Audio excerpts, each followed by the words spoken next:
Okay, so I have out all the speed controllers. So what we're going to do now is essentially test fit everything so we know how much wire we need to use when we go and wire these all together.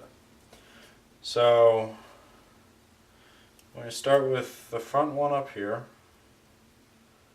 Now just so you know, we will be wrapping these with some electrical tape, because if these touch mid-flight, you will short out and probably destroy your motor, or your speed controller rather.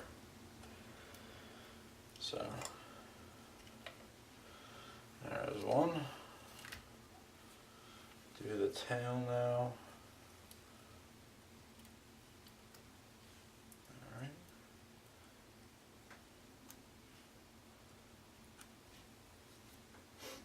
And the right one.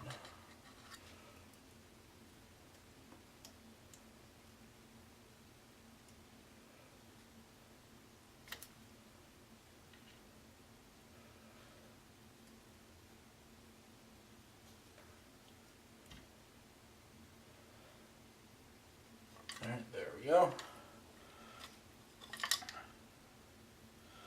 So now that that's all set up, what we'll be doing is basically lining up all the wires. Now we'll be positive to negative until we get to the battery, where it'll be negative to negative and positive to positive. So right now, all that we're basically doing is connecting up all these together so that each one of these has power.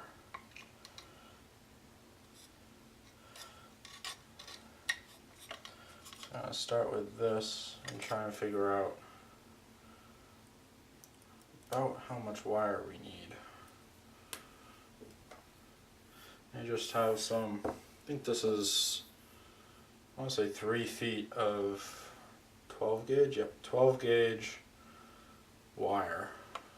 Put that off to the side. And you don't want to have it too tight. At the same time, you also don't want to have it so loose that it's flopping everywhere. So let's say about 3.5, 4 inches here.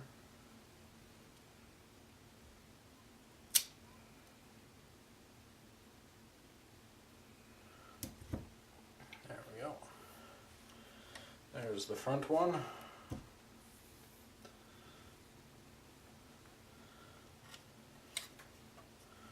Now on to the back.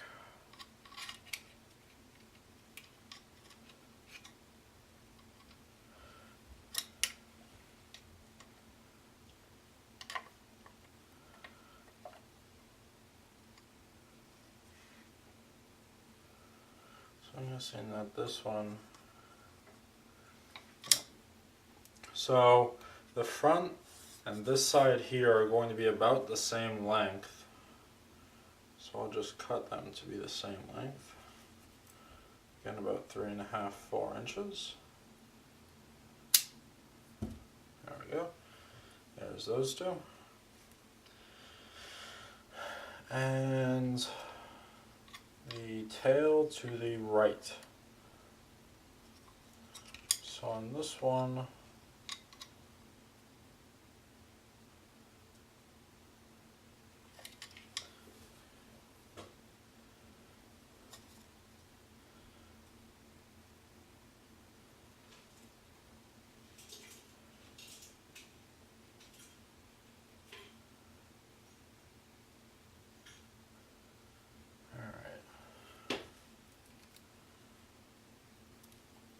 alright, so keeping in mind that also when you do this, you have to have wires for power.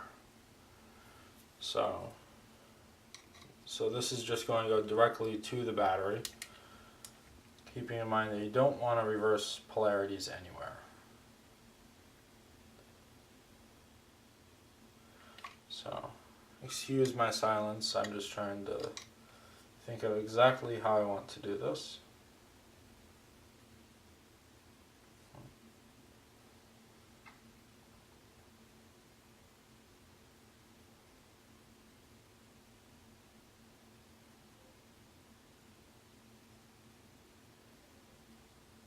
Alright.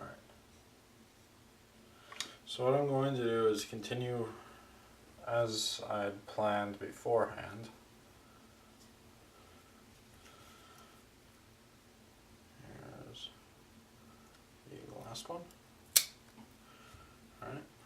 So essentially what is going to happen is we're going to wire all of these together, so like so, and then off of the tail I will have both a positive and a negative lead going directly to the battery.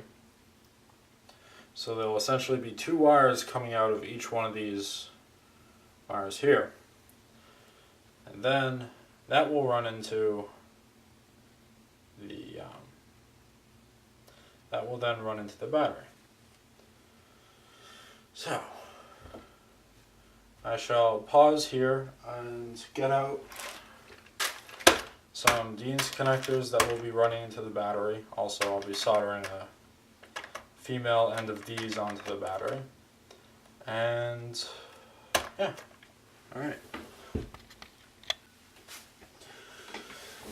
Alright, so wiring the tri-copter speed controllers. So what I decided I want to do instead of wiring these all together in one loop is to make a breakout cable. And basically what that is you take your plug into your battery. This is just one that isn't soldered all together. And basically what you're going to do is you're going to take 3 wires and solder them coming out of each side of the plug. So you end up with 6 wires coming out of the plug essentially. And then what you do on the other end is you solder each end to the speed controllers. So what we're going to do now is basically solder all of this together. And so the first thing I want to do is essentially get all the lengths correct. So that way I can just go and solder everything together really quickly and be done with it. So I'm essentially just going to put these two, I guess 3.5 inch pieces of wire, stick them down in here, and I'm just going to let them rest there. And then what I'm going to do is I'm going to figure out about how long I'm going to need each piece of wire to be. And right now, just looking around at it, so I'm probably going to need about 2 pieces 1 inch that are 1 inch.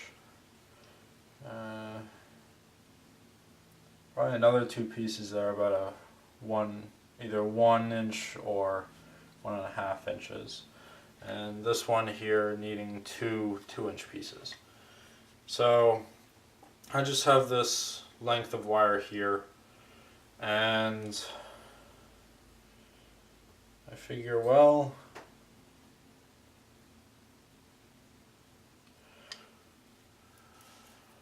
just cut this in half,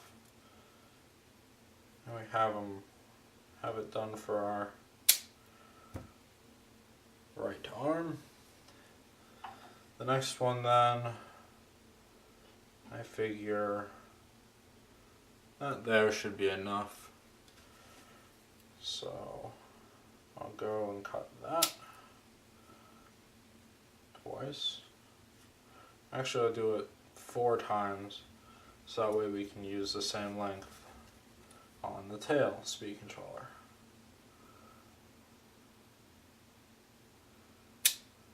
There we go.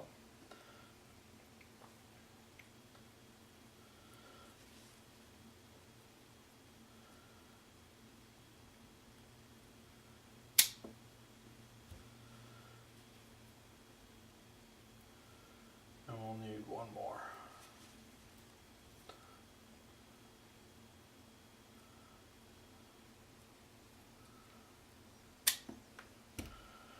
Alright, so there's all the wire that we should need. And what I'm going to do now is essentially just labeling each one that it is either positive or negative. And to do that, seeing that all I have is red wire, so I have some electrical tape here.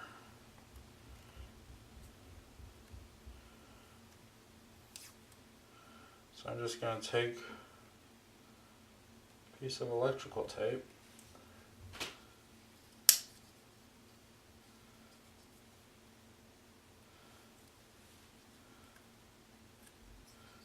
which by the way is an absolute pain to cut.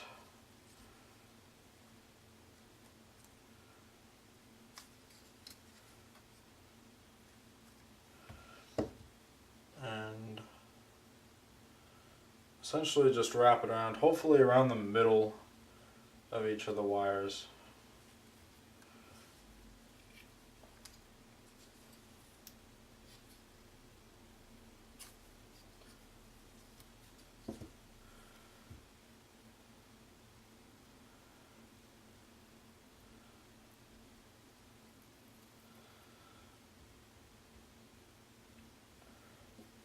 There's that.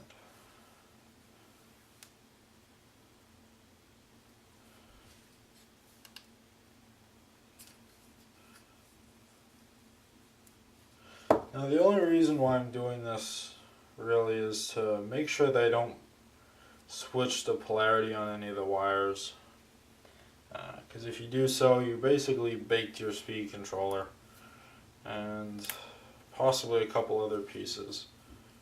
So now given speed controllers aren't too expensive, given they're still about $22–23 a piece, so you don't want to burn one up, so it's worth it just in the couple of cents of electrical tape that you'd be using.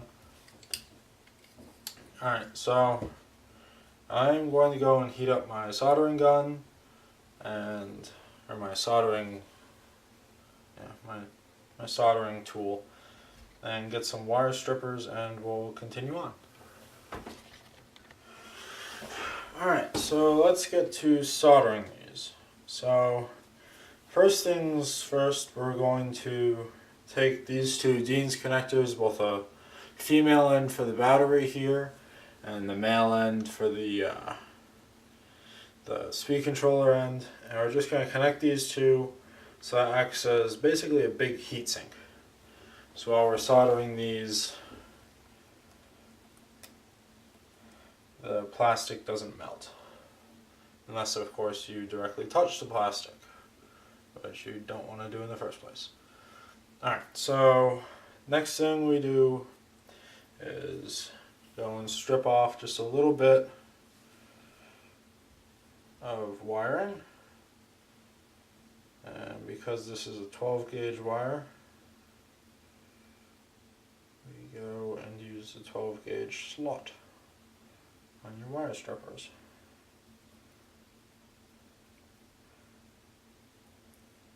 There we go. Now another way you could do this, if you had a knife, you could just roll the knife along the silicone tubing, and that should cut the tubing deep enough that you can get to the wires. Alright. That's that. Now for the other end.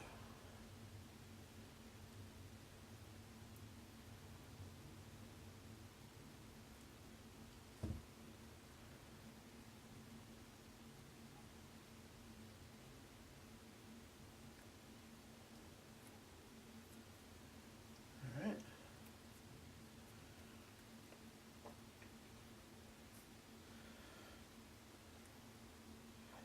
So next I'm just checking for positive and negative, and just so you know, it is printed on the inside plastic molding here, so, but the vertical end is positive and this one here, the flat side, is negative, just so you know.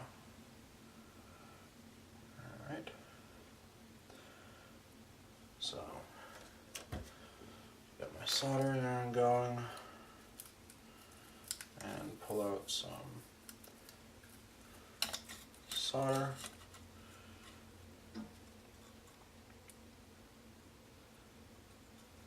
So the next thing I'm going to do is I'm just going to pre-tin. That's still not hot. Just going to go and pre-tin the two connectors, the two tabs on the connector, and the wiring also. Once this is all ready to go.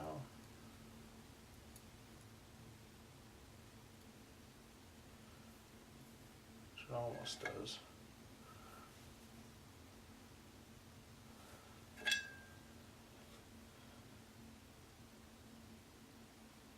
There we go.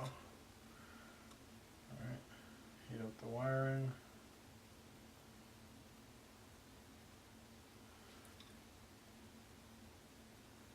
Just go and basically fill up the wire with solder.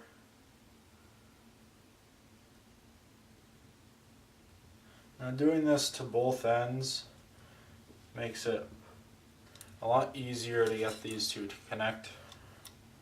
So essentially all that you're doing at that point is just melting the solder again. I just want to get this flat. Heat up the tab a little bit.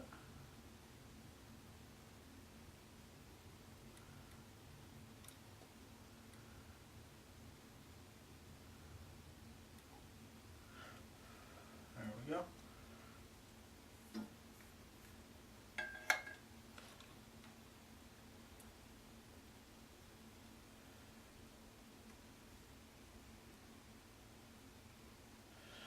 Rotate that 90 degrees so I can get a little bit of solder on this end.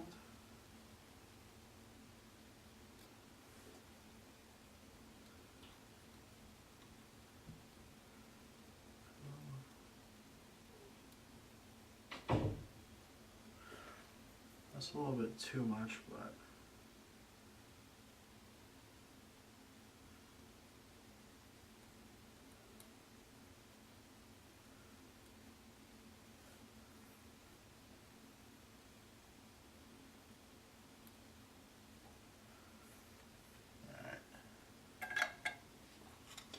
so that's done. I already tinned that.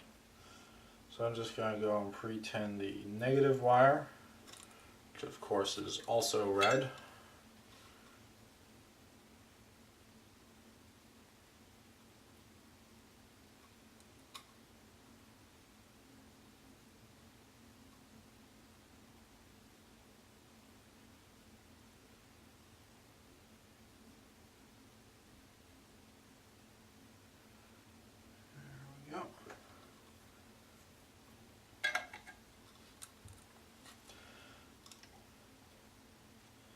So let that cool down a little bit.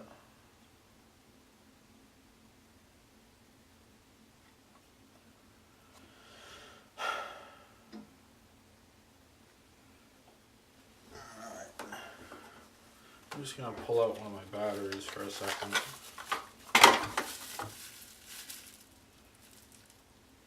Just want to check something. There we go. Alright, there's our negative side. There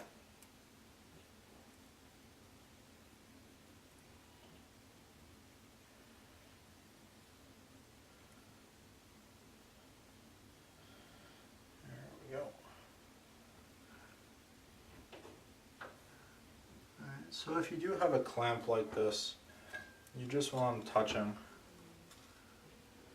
Put that solder on that. Get that out of the way.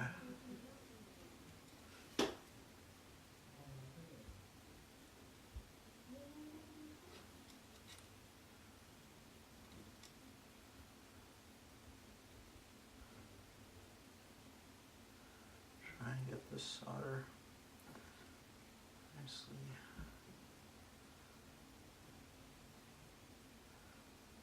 melted here.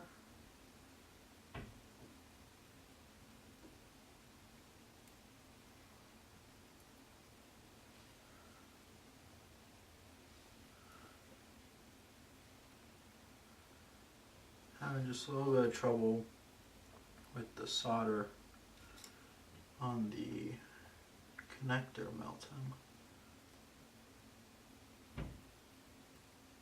There we go.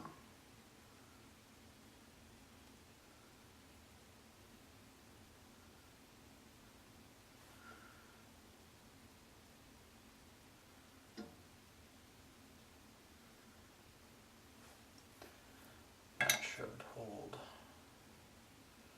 There we go.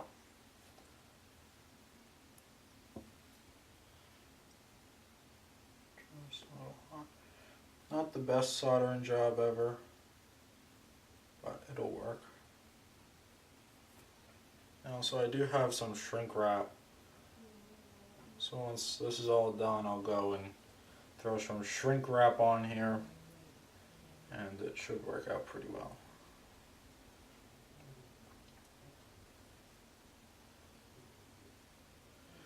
So I'm just going to let that cool down a little bit for now. At the same time, I'll set up the next wire.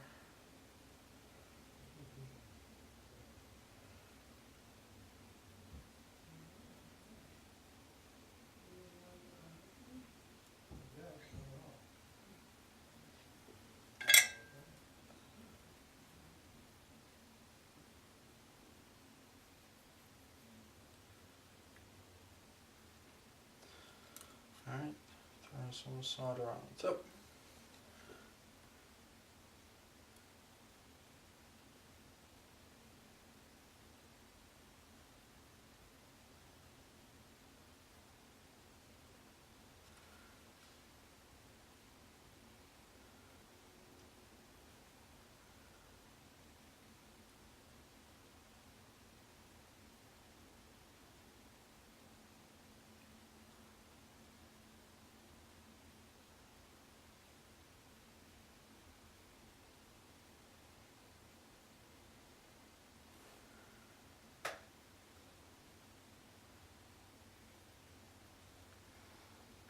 I'm having the same problem with this relatively low quality solder from Radio Shack. Doesn't want to remelt. Oh, there we go. Took a little bit.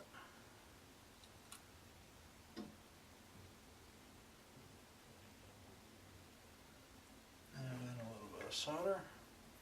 And let that sit for a second. Alright, so that's the first part of the connector done. I'm just going to let this cool off for a second. So that way I can go and throw some shrink wrap on, which I'll cut now.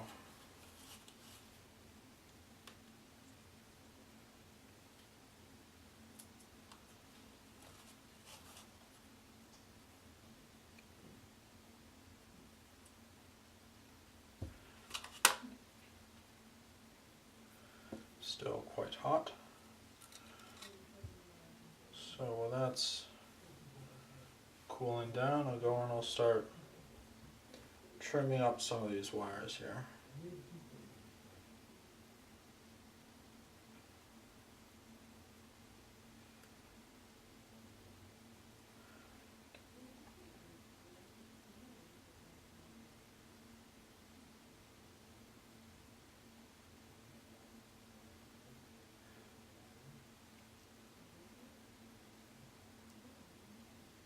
Yeah. Now for the other end, I'm going to take off more wire than I really should, and then I'm just going to wrap the entire thing in electrical tape when I'm done. So it's easier to get it all soldered together. There we go.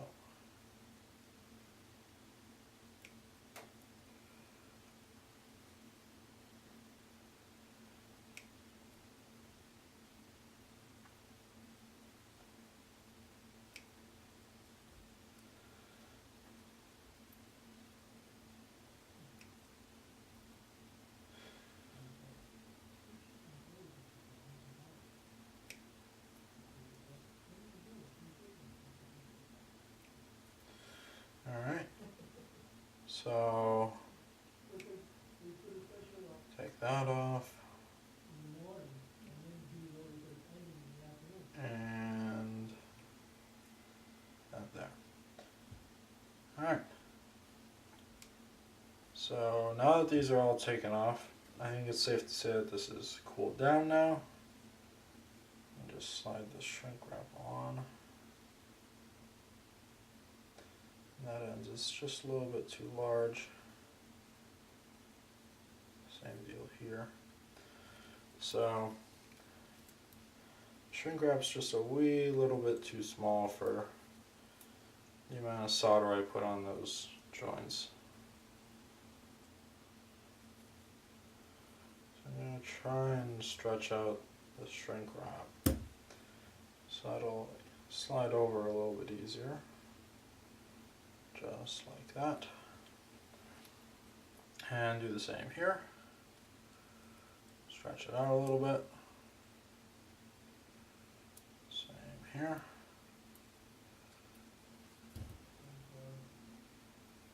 And slides over easily. Now shrink this if you have either a hair dryer or a heat gun or similar. You can just use that, that's the easiest way to do it. Or, if all you have is your soldering iron, you can just kind of run the tip of the soldering iron over it.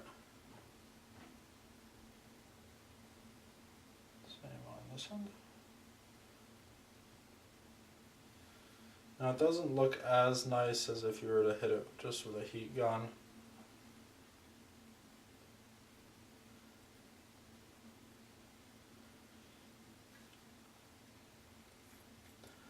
But it works fine.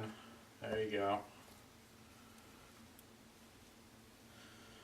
So next thing I'm going to do is I'm going to take actually quite a bit of wire off here.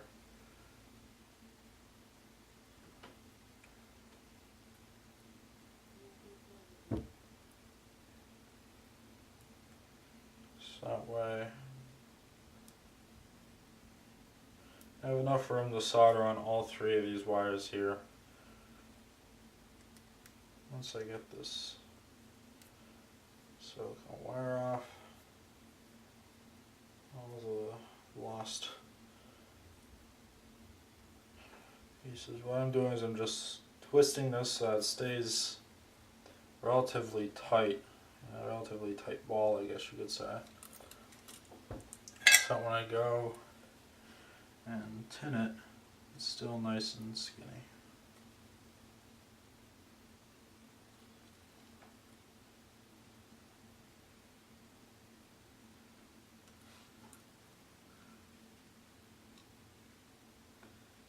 Now you don't want to get too much solder on this, just enough to coat basically the entire wire.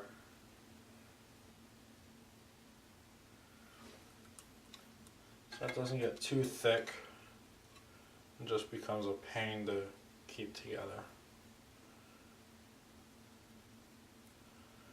Alright. So next thing I'm going to do is I just want to figure out, let's see if this is too hot to do this, but just want to figure out the approximate orientation of each wire. So for this one,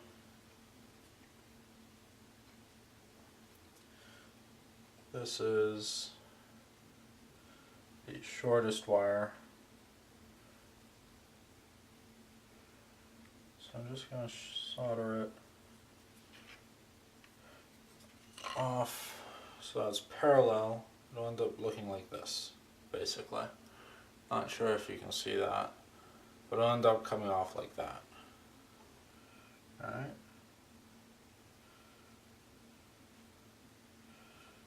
So now pull the shielding off. Toss it in the trash. Again. And then I'm just going to go and pre-tin this wire. pre-solder this wire. Again, just so it's a little bit easier to get on.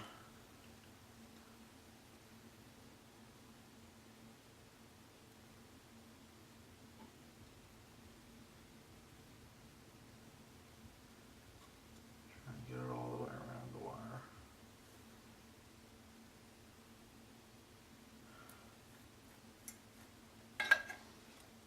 There we go. It's just a little bit hot.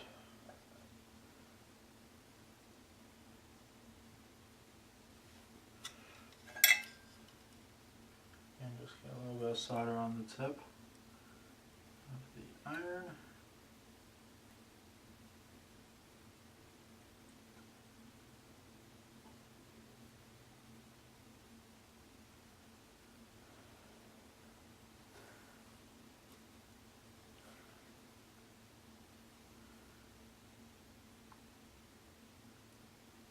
Not sure if that's stuck or not.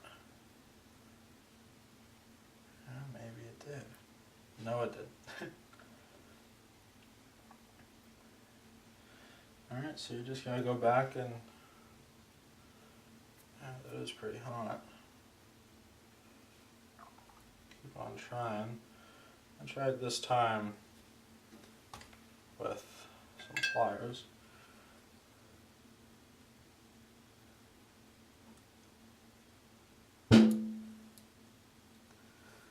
That way I can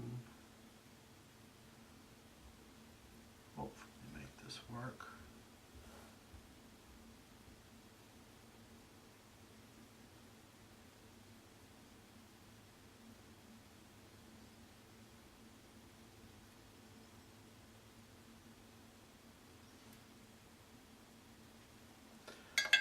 Nope. So it doesn't want to solder on easily.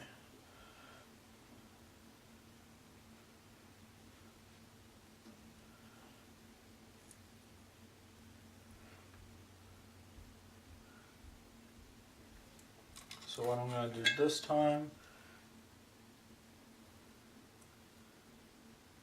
is just go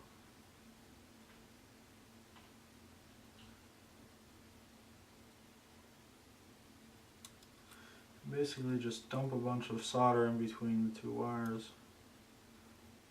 That way it should gel together, and it just did. There we go. Clean off the tip and let that cool down. So that's the tail bit of the wiring harness. Next one I want to do is the left arm here. So again, slide that down into the frame. It's still pretty hot. And I figure, oh, probably gonna come off at almost a 90-degree angle from the connector. If you don't know what I'm talking about, basically it's going to come off at about that angle. So probably about a 100-degree angle as compared to either this wire or the connector itself. So next thing I want to do is again go and put some solder on this wire.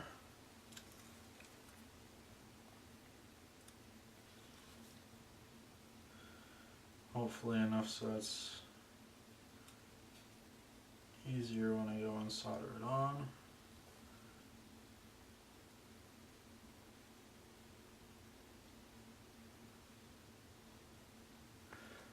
That looks pretty good.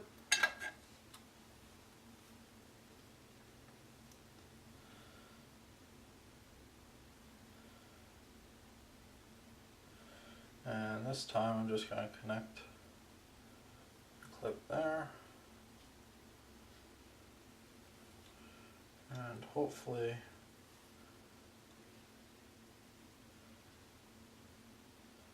This will all angle off nicely. Now as you can see, it's starting to get pretty tight of an area to get the soldering iron in here. So just remember, take your time, don't hurt yourself. That's probably the biggest one, is don't hurt yourself. Again, a little bit of solder on the tip. And try and heat this up. A little bit more solder down there.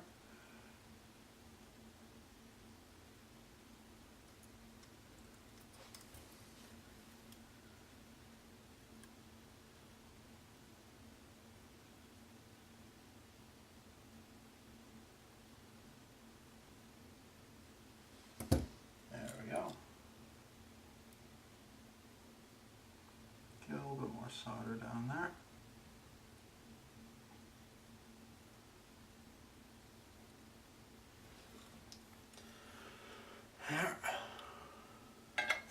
Zoom in a little bit in case you're having a little bit of trouble seeing what I'm doing. Probably should have done that a while back, but ooh.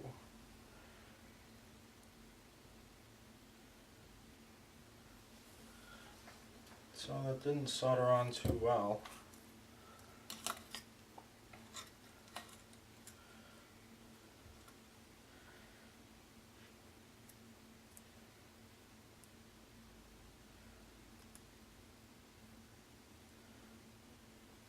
I'm gonna try that again.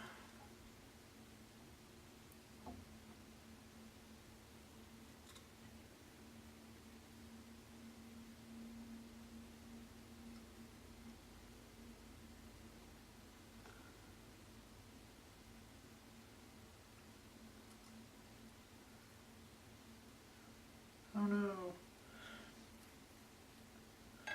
I don't know if you just saw that, but the other wire is starting to come unsoldered too.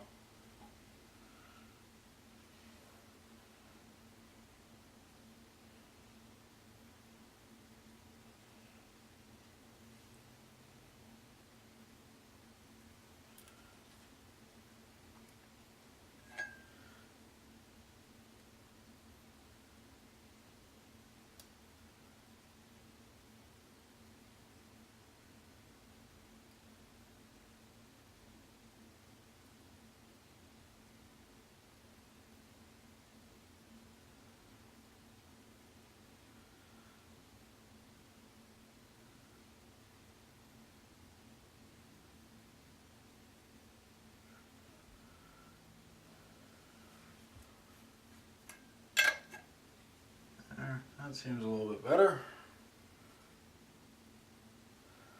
Just gonna leave that there to cool down a little bit before we solder on the next wire. So I'll just pull off the shielding for this one.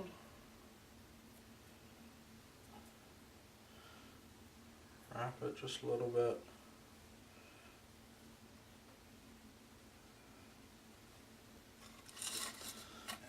Solder going on the tip.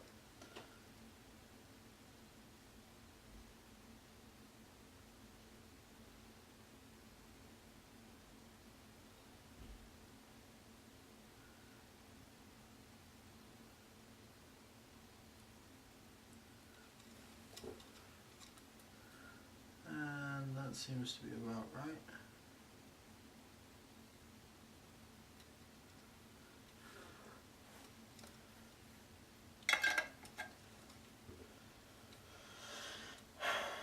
Let that all cool off and do the same again.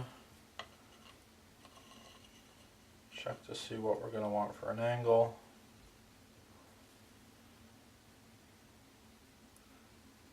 And that's still pretty hot.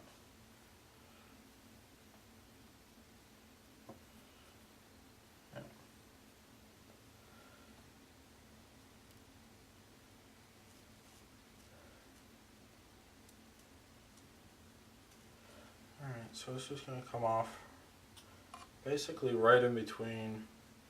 It's going to come out like that is what I'm going to try and do. So I'm just going to lay it like that. So you go and adjust these alligator clips.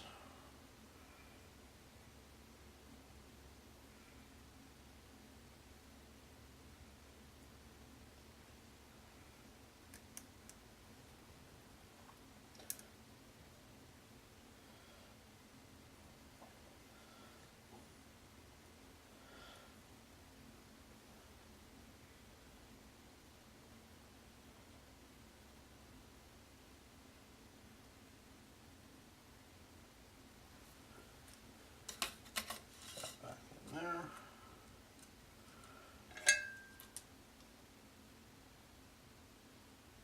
Again, pre-tin this a little bit. And just dump a bunch of solder in there.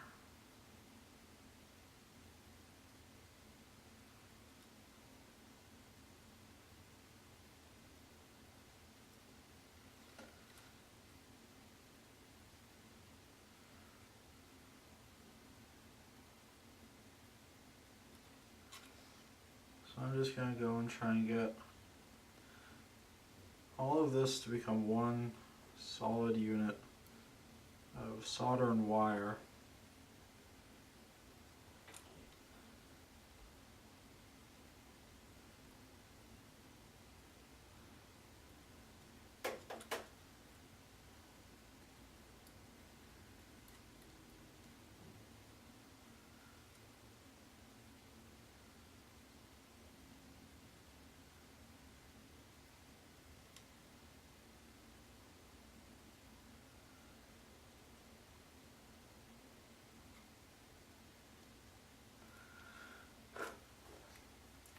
It's not the greatest solder job in the world.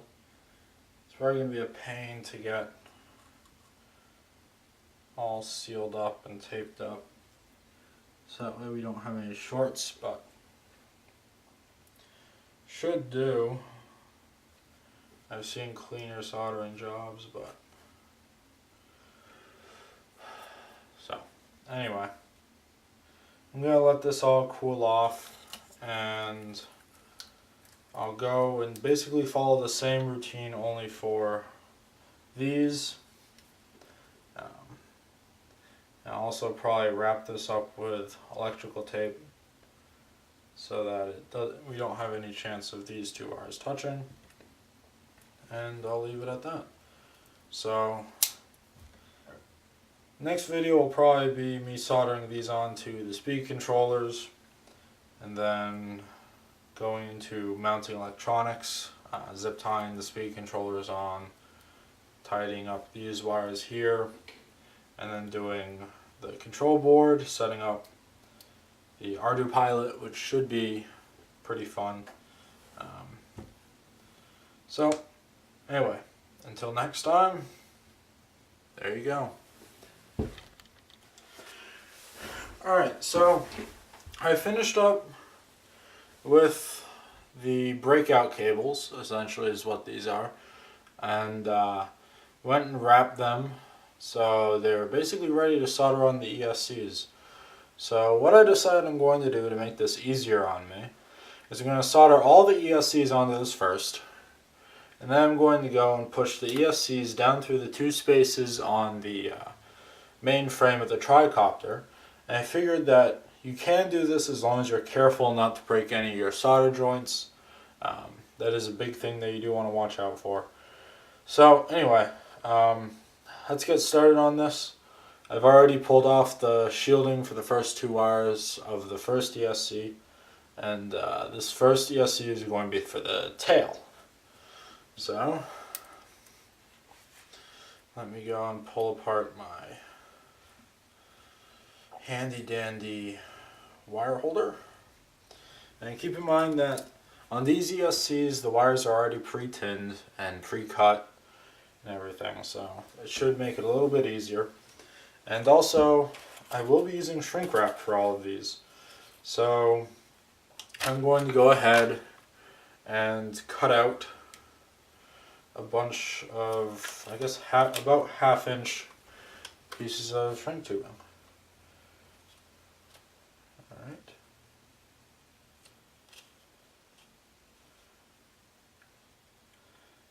And while I'm doing this, I also have my soldering iron warming up.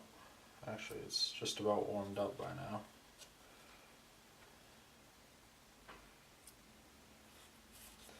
Now, what did surprise me with these speed controllers is the fact that it didn't come with shrink wrap.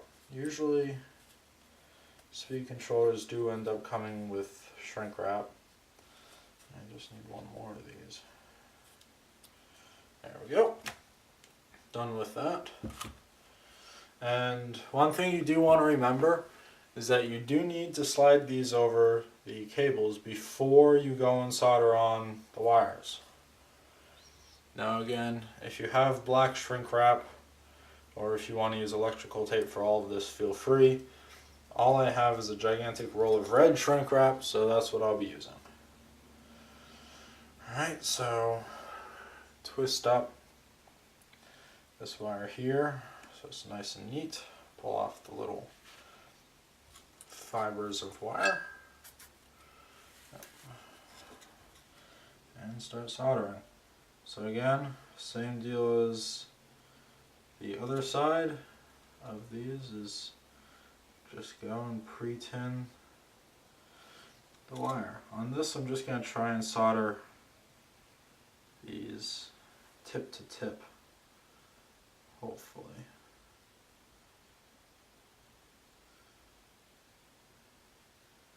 That'd probably be the neatest way to do it. Move that. Alright. There we go.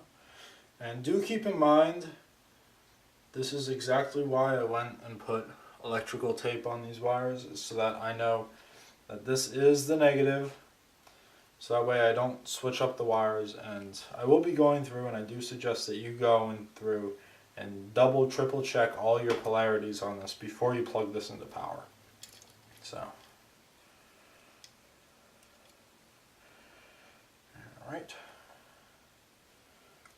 get these all lined up and ready to solder.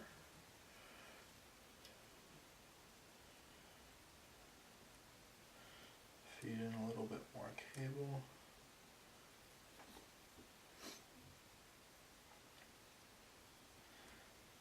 So that's about as good as it's going to get, unfortunately. Pre-tin the iron and throw solder. Alright. Accelerate the cooling, and there's your first one. Alright. Quick, easy, simple piece of cake. And that seems pretty good. So now I'm hoping that's long enough, which it is. So I'm just going to hit this, the soldering iron, hoping that you guys can see this. Now again, as I said earlier, if you have a heat gun or even a hair dryer, depending on how strong your hair dryer is, it may not be able to shrink the shrink wrap. So that's why I'm just using the soldering iron. As I said earlier, it's not too pretty, but gets the job done.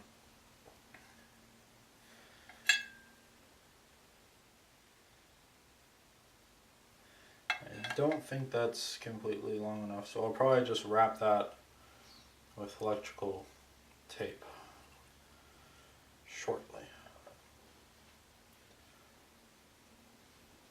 Now to go and do the positive. Alright, so again, pre-tin your iron and then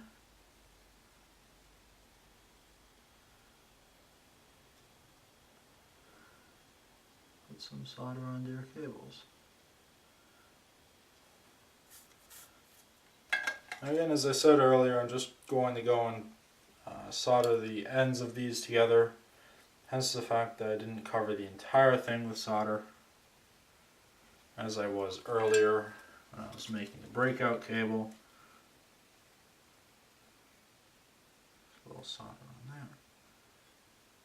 Put a bunch of solder on the joint.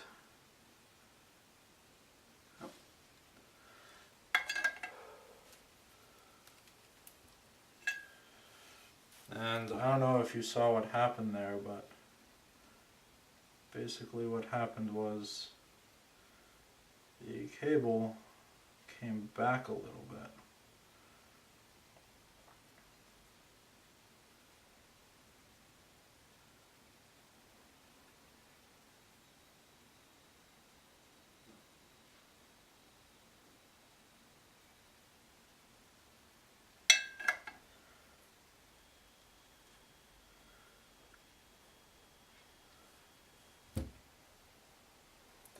There we go.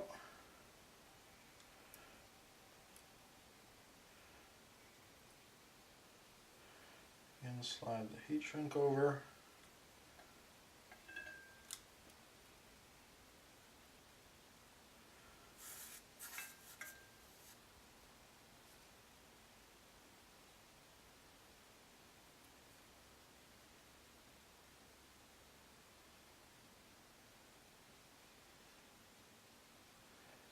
So as you can probably see, this isn't shrinking really the way I wanted it to.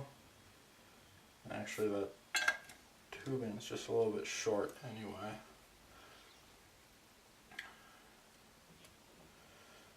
Alright, so that's the first one done.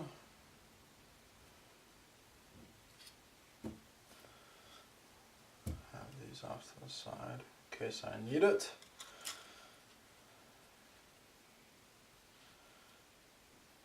Alright, so next is going to be the left arm. Again, just pull off the shielding. I'm going to do this one at a time. Here's my speed controller.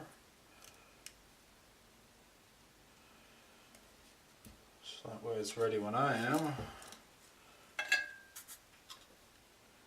And get some solder onto your wiring.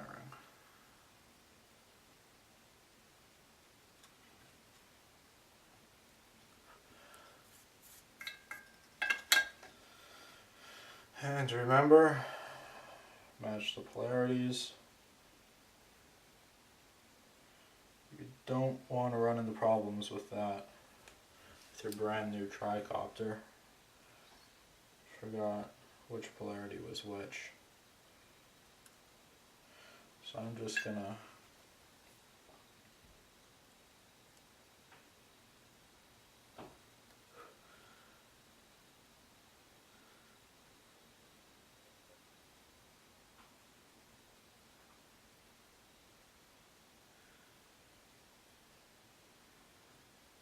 try to get the solder to melt.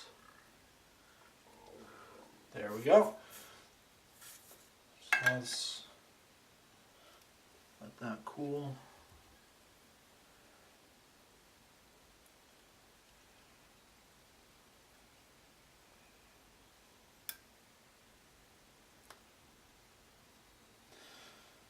Pull off the shielding.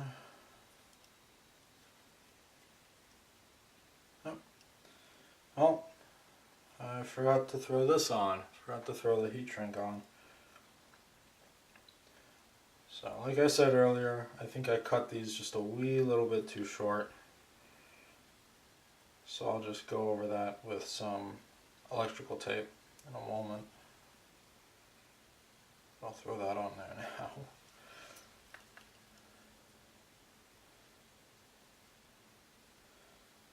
Just that so that's nice and pretty.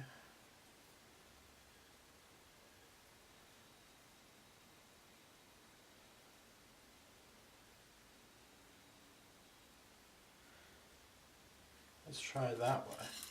Basically what I just did is I split the little the fibrous cables in here, and kind of wrapped them around the speed controller end. I'm just going to solder that together, see how that comes out. I'm going to use a lot of solder, but we'll see how it comes out. A little bit of experimenting isn't too bad.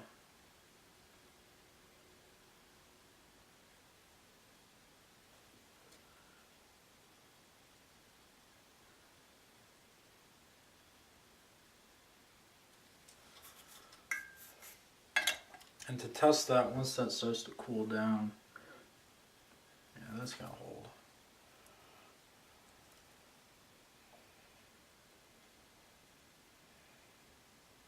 I'll get that out of there. One thing you do want to be wary of is if you slide up the heat shrink too quickly, while this is still hot, the heat shrink will just stick. Excuse me. The heat shrink will shrink before you want it to. I think that's cool enough now. Oh, perfect. I'm very surprised at how that came out.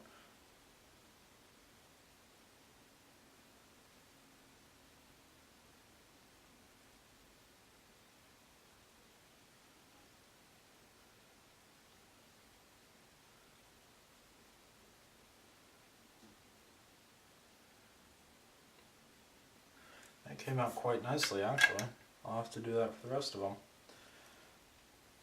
So while I'm still on this speed controller, I want to go and wrap this up.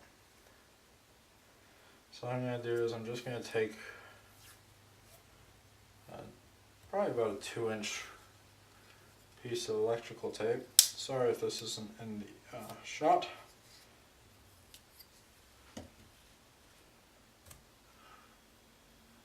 And I'll go and wrap this now, so that way I don't have to worry about it later. Also, while I'm here doing electrical tape, I'll cover up this wire that was just a little bit too short on the heat shrink.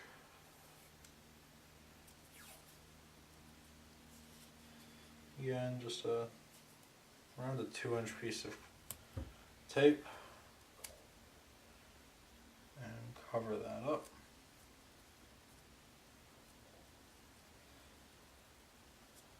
Make sure it's nice and tight. And there we go. There's 2 speed controllers down, and just 1 to go. And so this one here is the front right arm speed controller.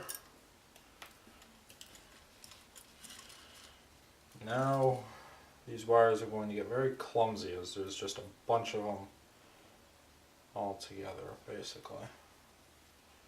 All already soldered together. Get my solder out of here.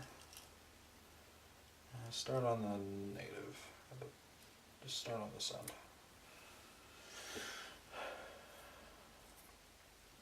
end. And this is about the length of wire that you want to strip off, the amount of shielding that you want to strip off. Not too much, especially seeing that we're just soldering on the tip. Again, black to black. I'm going to try again. Here's my solder. And just going to put a bunch of solder on here.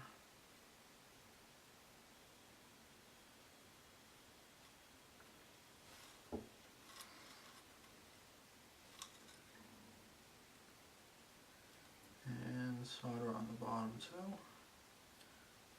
Just so that it gets a nice seal.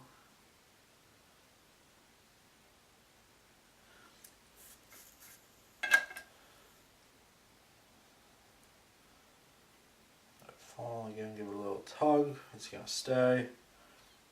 So let it cool.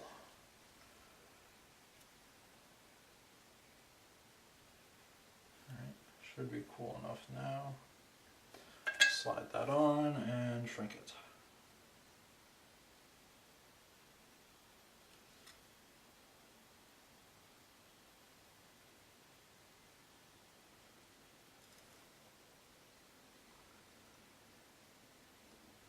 There we go.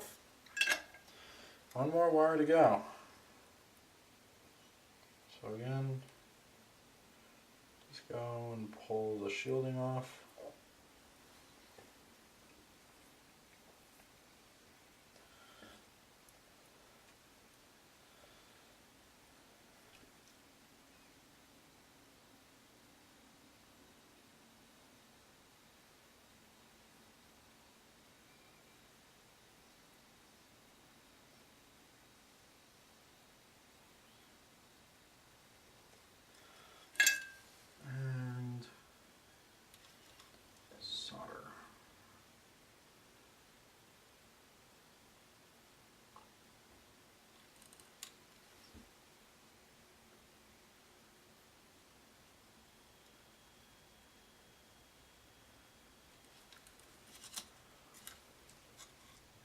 Solder this side too, just to make it a complete seal.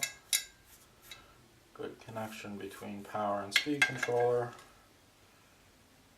And take that off. Bring up the heat shrink. Again, check to see if all the polarities are correct. They are.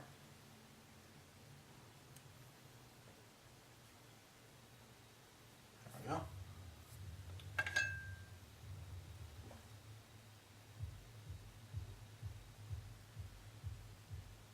And heat shrink.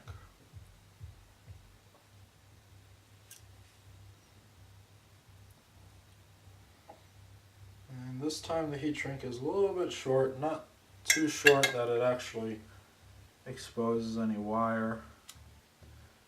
Just a little bit right there. I'm not concerned about it.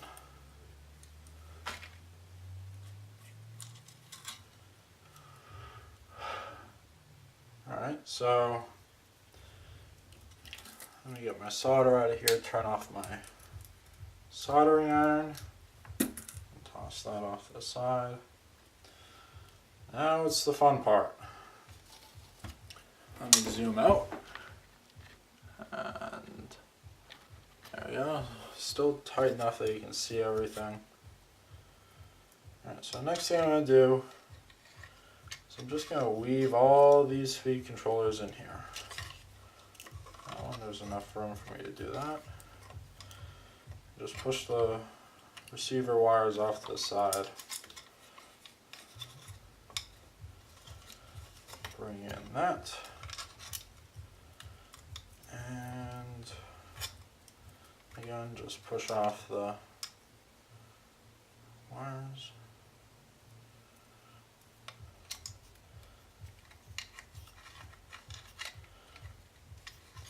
And the last one. Again, just pull the signal wires off to the side. One thing you want to do is just push the T or the Dean's connectors down there.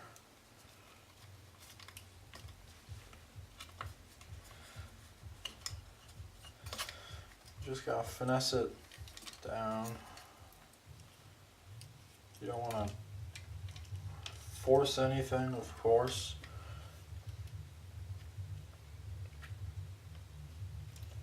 And there we go. So the next thing I want to do,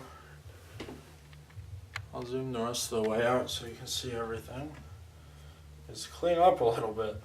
But besides that, all that's really left to do as far as speed controllers goes is we need to go and connect all these up, and because there will be a huge amount of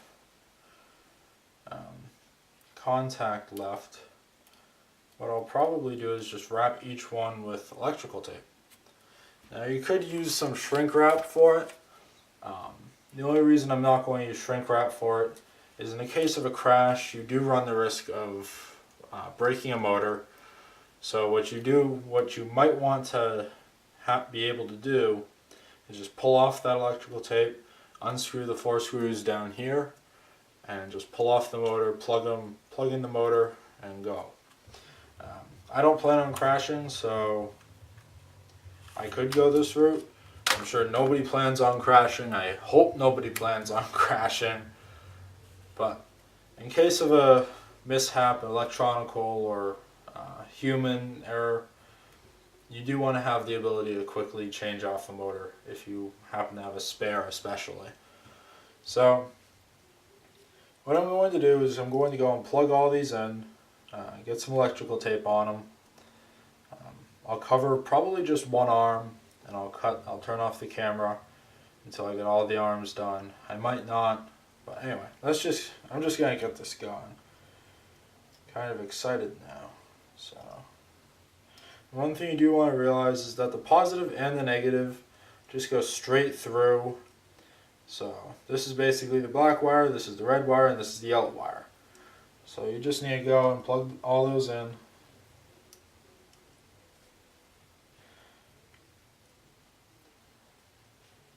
And this is where going and kind of pre-fitting all your electronics before you start soldering connectors up helps, so that you still have just enough cabling, but again, not too much. And on the tail, you actually want to have a bit extra.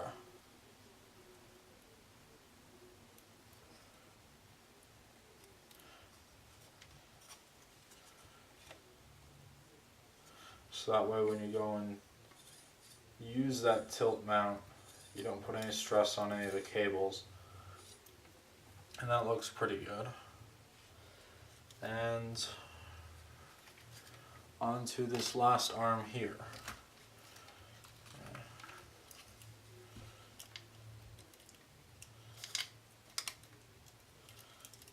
And I like the look of having the labels facing outwards, as you can see here. Here's the label, and it's just going to be facing outwards. I like the look of it. It's better than just plain blue. If you like the look of the plain blue, you can just go and zip tie that on when it comes to time.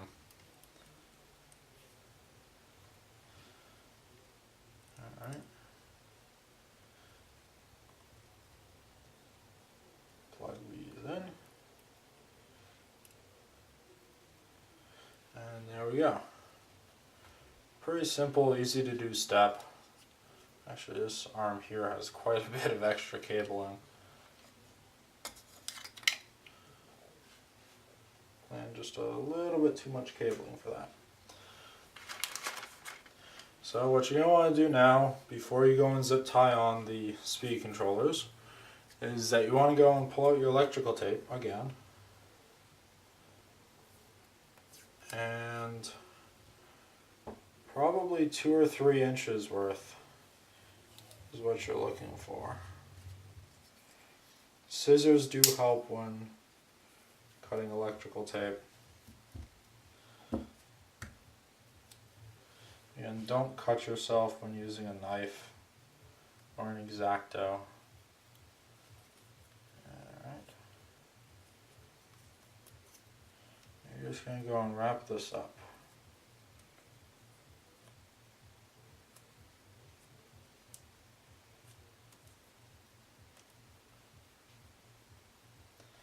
There's one. So I'm going to go and cut the camera so you don't have to watch me wrap about 8 or 9 of these. So you should know what you're doing about this. Did a pretty good job explaining it. So anyway. Alright, so I finished covering up all the wires. So what we're going to start to do now is attach the speed controllers to the arms. So the first thing I'm going to do is I'm going to start on the tail, and the servo wire that comes out of the servo, I'm just going to run through one of the slots that's in the motor mount, or the landing gear. Being sure not to put unneeded stress on that wire. And they're just going to figure out about where it's going to end up. And the electronics kit comes with two different length servo extensions. This one here is the shorter of the two.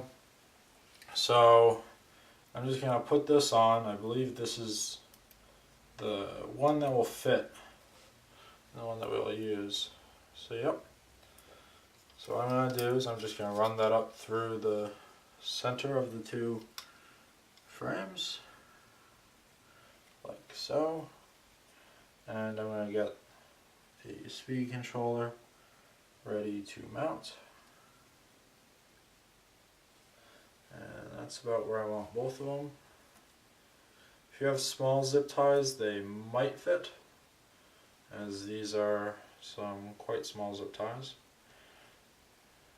And they don't really fit.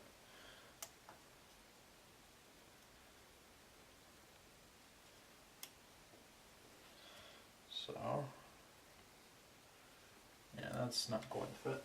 Thankfully, I do have some larger zip ties right here.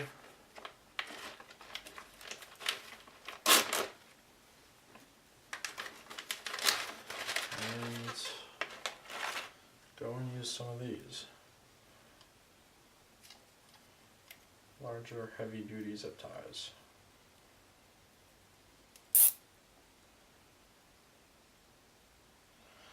Now, one thing you do want to make sure is just tilt this back and forth, make sure that there's enough room for the wires to move around, which there is.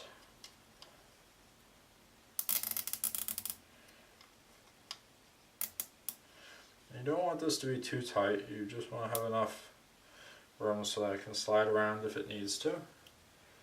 And these are some of those fancy twist to cut zip ties. Take advantage of that. And also I'm going to put one down here. And for this, the smaller zip ties are adequate. And some scissors to cut that zip tie. Alright, on to the next one. So this is the right arm. And this is the one that has the excess wiring on it. So, same deal, pull out one of these larger zip ties.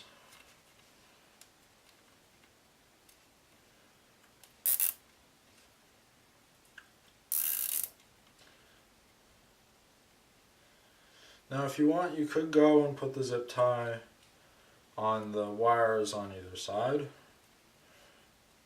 And of course you could also put one on the speed controller. And for this one I will put them on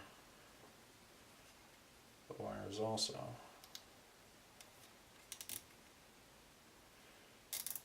Just to keep everything nice and tidy.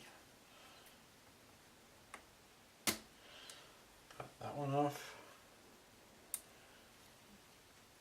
And twist that one off. Alright. So that one is done.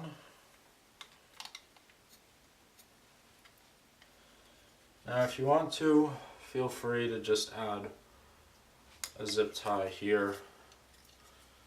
There you go. Show you what the arm ends up looking like once it's all zip tied.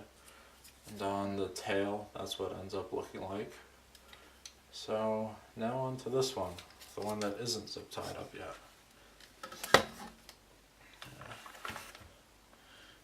Alright, so again, a large zip tie for on the speed controller.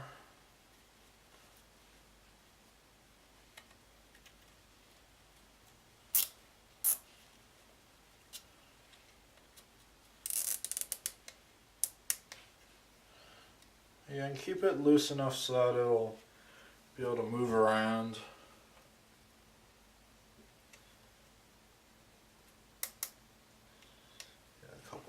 clicks. Again, I'll put one out here.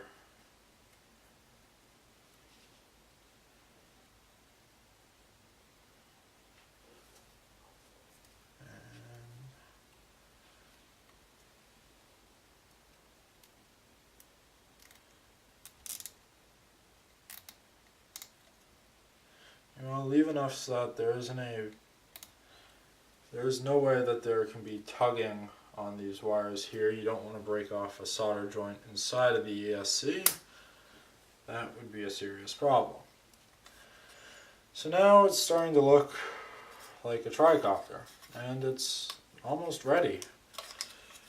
Next thing that we need to do is throw the control board on, and that'll end up right up here.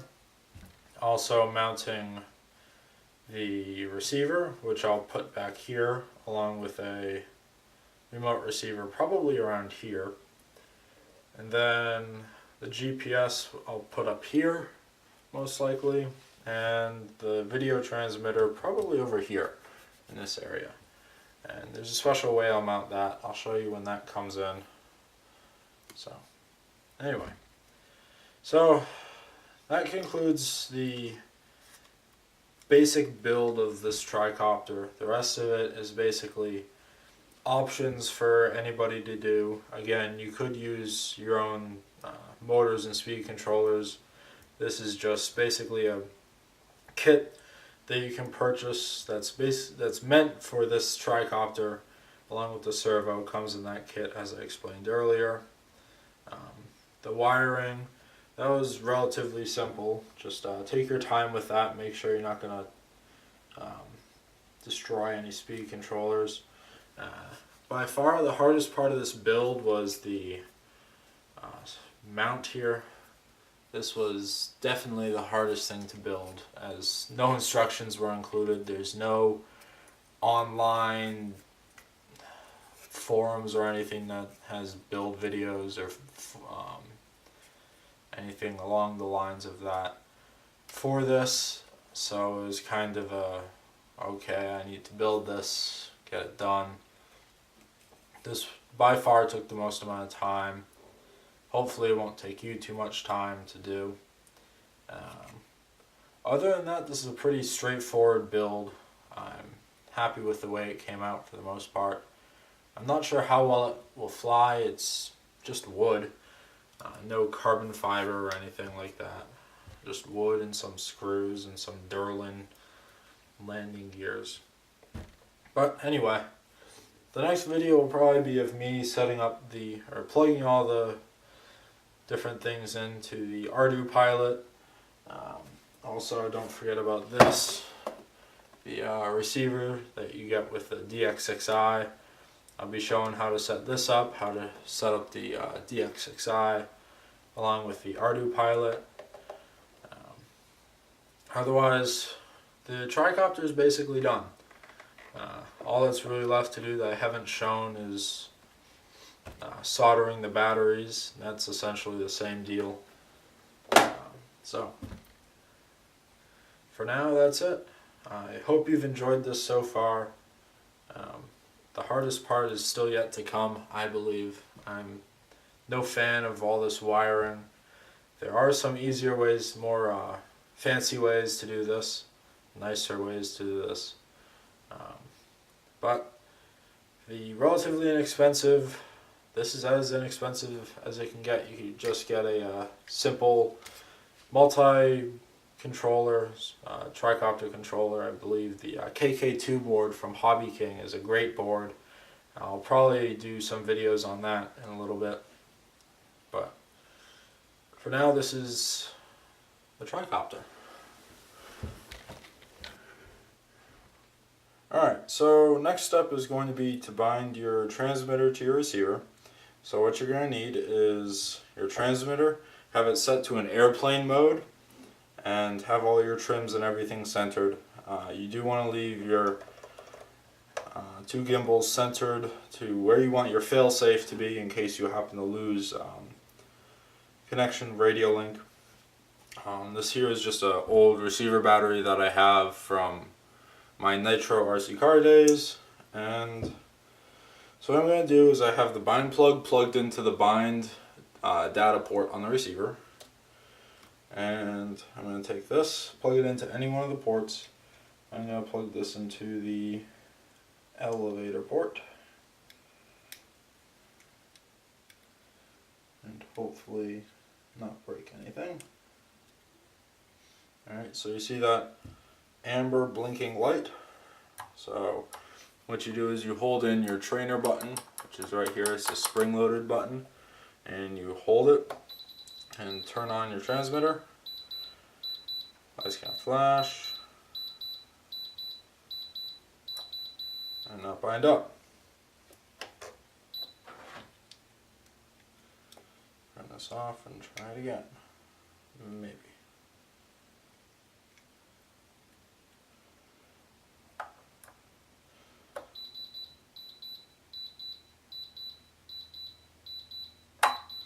And there you go. So once it's all bound out, you get a solid amber light on both the satellite and the regular receiver.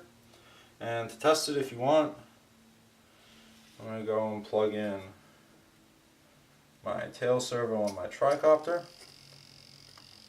As you can see, it's kind of spazzing out right now, but it does work, as there really isn't enough power for it with this little old battery, but it does work.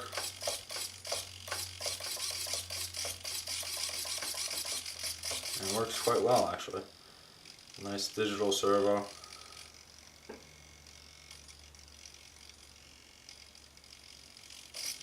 Kind of noisy.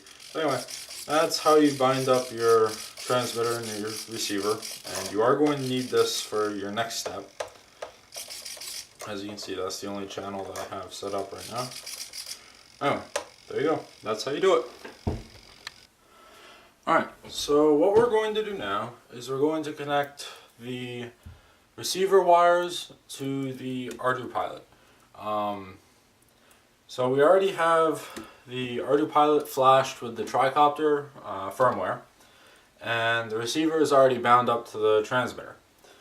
So what we're going to do now, as I said earlier, is just going to connect all these. And so we're going to start with the throttle cable, and that is going to go into the input number 3 on the ArduPilot.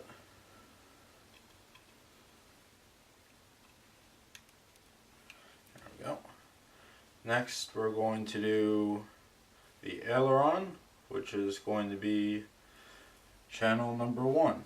But first I'm going to do the elevator, so it's still easy to get all these in.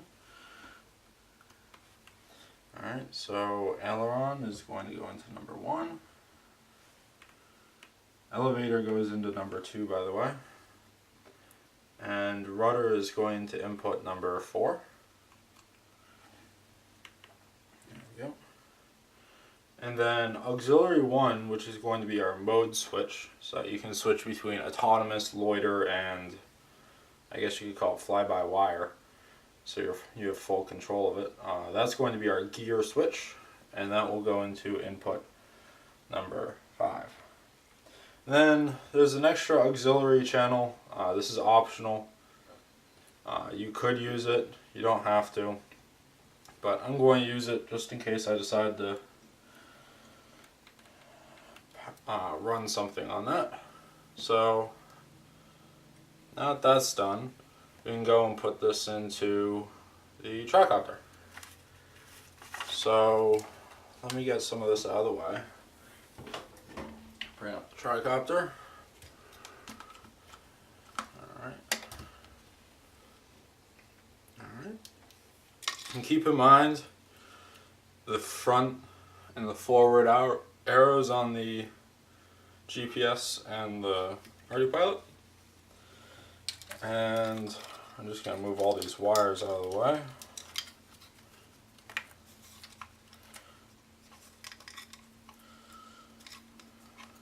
That one.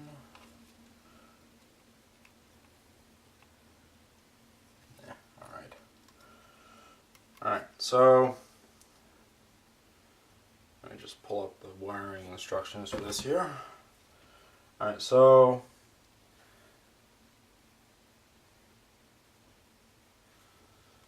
this arm is going to go into output number 1. And that is output number 1. This arm here is going to output number 2.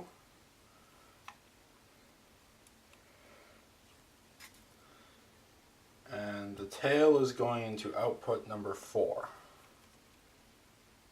Alright.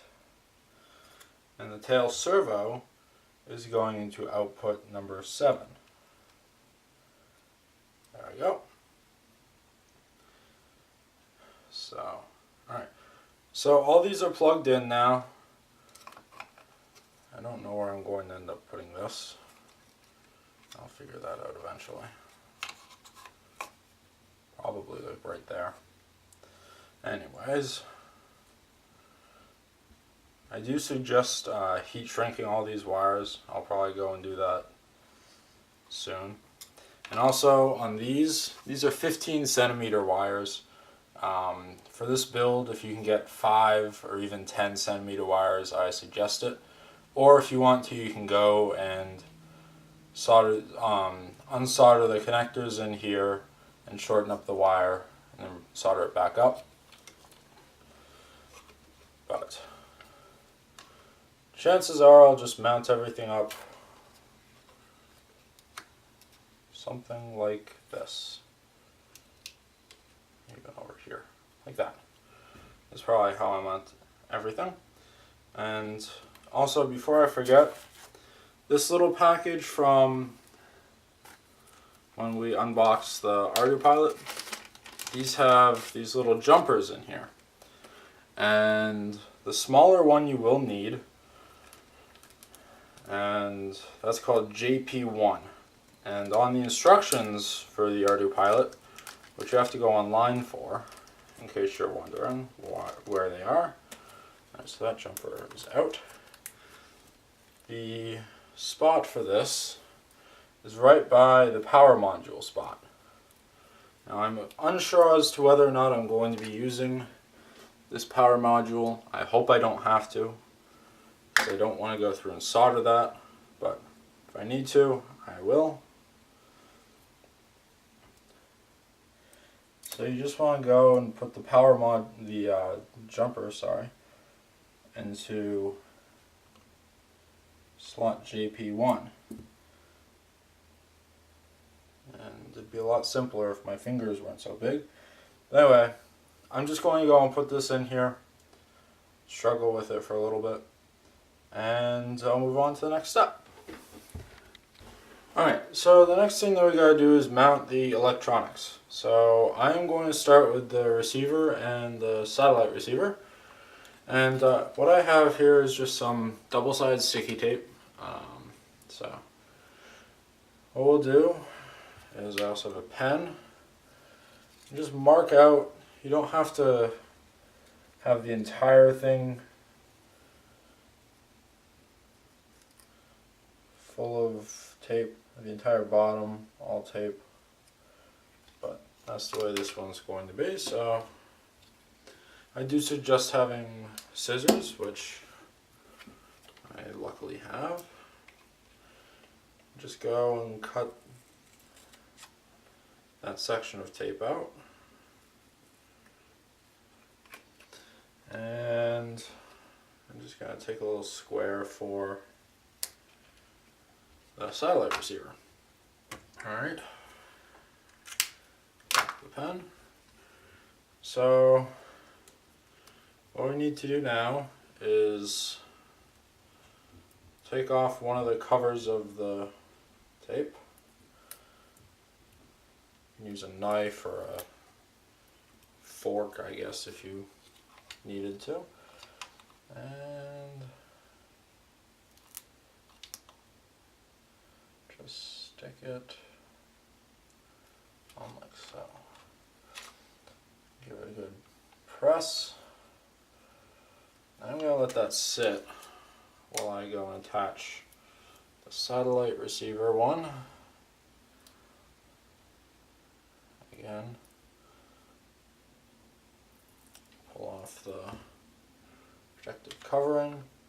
And you want to use the flatter side of the two. And I'm going to be mounting the satellite receiver right about there.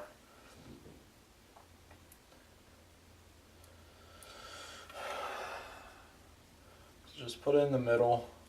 You can also use zip ties to put this wherever you want. That's the reason why we have one. And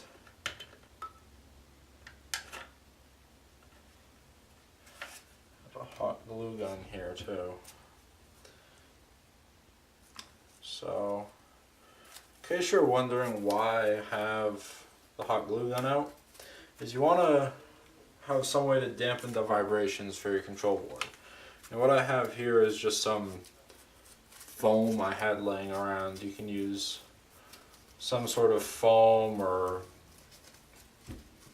there's a bunch of different ways that you can do it. The website, the ArduPilot website, has a bunch of them. I suggest looking at that. And also you need one for the GPS module. So, stuff cuts like butter, thankfully. So, I'm going to use hot glue on all of these. Hopefully it doesn't melt anything. So, a little bit of hot glue on there. And stick that to the GPS module. And again, I'm just going to let that sit for a little bit. Pull off the little strings. And also, there's this, you may want to mount this up above everything else.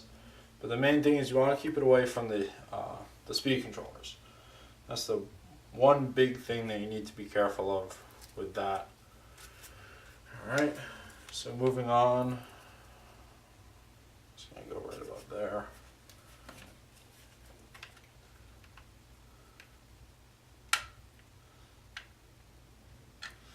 And you don't need to dampen the GPS. I just chose to do so with this one.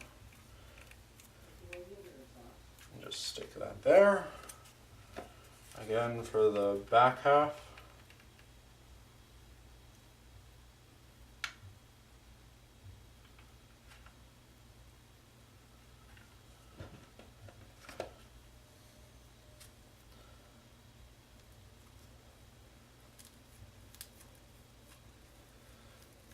And just let that sit. Alright. Move that off to the side so I have a little bit of extra working room. Now I decided to mount my receiver like right about here, in between the two frame halves. What you might want to do is mount it up here. You can mount it right here if you wanted to. You may have to go and loosen up your two frame halves. It looks like I might have to. Or I could just mount it right here. Like so. Could do that. Which now that I think about it, I probably will have to. So,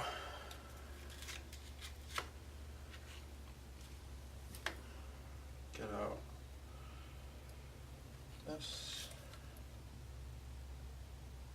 and just pull that back a little bit.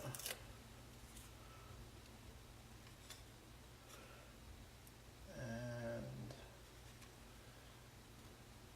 that's mounted. And the remote receiver is going to go right about here, opposite of that speed controller.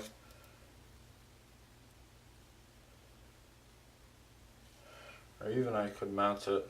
You can mount this anywhere, really, if you wanted to. So this one's going to be mounted on the bottom of the frame, right here. So it's away from the GPS.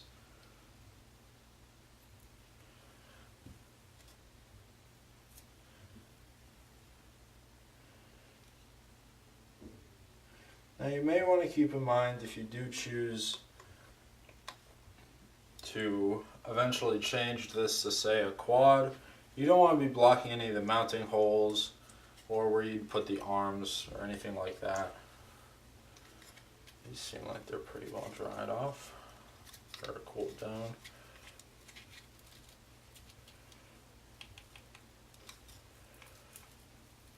Actually, that way you can just stick it in there like so. It does need to be level. It's a major thing. Or as close to level as possible. Again, making sure that the forward arrows are in fact facing forward. And in this, I heat shrink it and then put electrical tape over the wires. And that's just going to mount about there. Kind of up and away from everything. I wish that they would come with shorter wires than this, but again, you can use this in a plane, and when you use it in a plane, you want this facing up with a clear view of the sky. And right here, it has a pretty clear view of the sky. So throw some hot glue on this.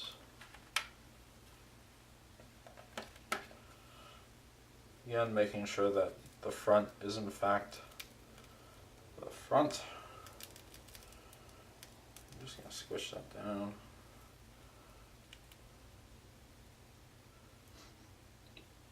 Not that cool. And there you go. So it's not that neat of a mounting job. As I said earlier, I do suggest getting some shorter wires for everything. And with these, you can always go and cut off the ends and make them shorter yourselves. Just for now, for the first few test flights, I probably won't have everything super nicely wired because I'll have to go and adjust things in here. Again, you can just kind of tuck things down. You could run them up through the frame if you wanted to.